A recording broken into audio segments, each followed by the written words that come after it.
અધિકારીમાં સમજો કે નહીં? કોણ?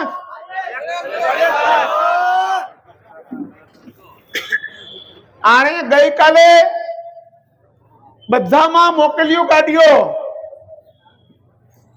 કે દીદું ઝૂકી જાય. તારી 7 પેઢી આવે ને, 7 પેઢી આ નહીં ઝૂકે.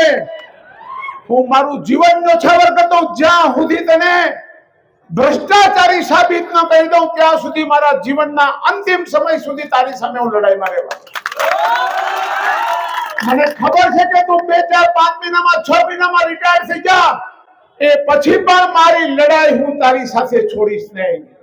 તને પૂછવું હોય તો પૂછી લેજે. કોડીનારના કડેલને ને શાસ્ત્રીને સુપ્રીમ કોર્ટ સુધી અમે છોડ્યો નતો એને. અને તું તારે ભ્રષ્ટાચાર કરવા છે, તારે રૂપિયા ભેગા કરવા છે અને તું અમને દબાવ આવે છે એમ? મારું જેટલું પણ ગેરકાયદેસર હોય ને એટલું તું તારે પાડી નાખ એટલે મારે બધું કાયદેસર થાય. મારા છોકરાઓને પછી શાંતિ. પાડી નાખ, જેટલું હોય એટલું કાઢી નાખ. મારા બાપાએ મને ખૂબ આપ્યું છે. મારે તને કેવું છે મિત્રો, પણ હું તને કઈ પ્રશ્નો પૂછવા માંગુ છું આ જાહેર મંચમાંથી. હું ગુજરાત સરકારને પણ વિનંતી કરું છું, મુખ્યમંત્રી શ્રીને પણ વિનંતી કરું છું કે મારા મુદ્દાઓનું તમે ધ્યાનથી અમારી સાર્વજનિક રજૂઆતના રૂપમાં લઈ અને આ ઉચ્ચ અધિકારી ઉપર સીબીઆઈ કક્ષાની એસીબીની તપાસ મુકાવવા અમારી હાર્દિક વિનંતી છે.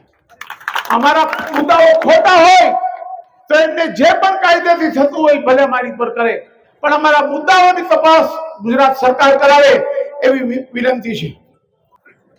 જેટલા ભ્રષ્ટાચારના આ જિલ્લાને લૂંટવાના જેટલા ભાઈએ કારનામા કર્યા છે એની હું જાહેર મંચ ઉપરથી ગુજરાત સરકાર પાસે હું માંગુ છું કે આની તપાસ થવી જોઈએ. અને કોઈ પણ અધિકારી જો ભ્રષ્ટાચારમાં રતપ્રત હોય એની સામે અમે તપાસ માંગીએ છીએ. આ સોમનાથ, ગીર સોમનાથ જિલ્લાના કલેક્ટર દિગ્વિજયસિંહ જાડેજા માટે અમે તપાસ માંગીએ છીએ. એનાથી જે પણ કાયદાથી થતું હોય મારી પર કરે, મને વાંધો નથી, પણ હું પ્રજાનો પ્રતિનિધિ છું અને પ્રજાએ મને ચૂંટ્યો છે. મારે ચોક્કસપણે કહેવું છે કે મારે મારા ઉપર પણ જોખમ લઈને જે કરવું પડે પ્રજા માટે હું કરીશ.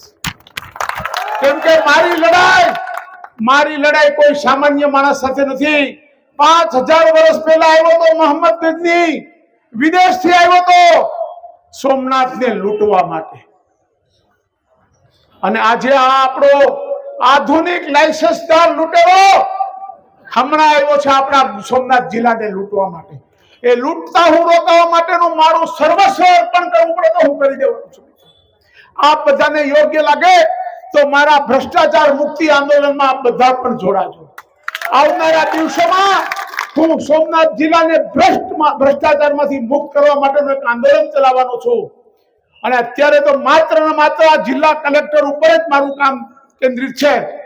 એની હું વાત ગાયકવાડીમાં સમજો છો ને તમે કે અમારી ચારે બાજુ નવાબી રાજ હતું, આ બાજુ ફિરંગીઓ હતા દીવમાં, અને આ કારડિયા રાજપૂત સમાજ અહીં અખંડ અને અમર.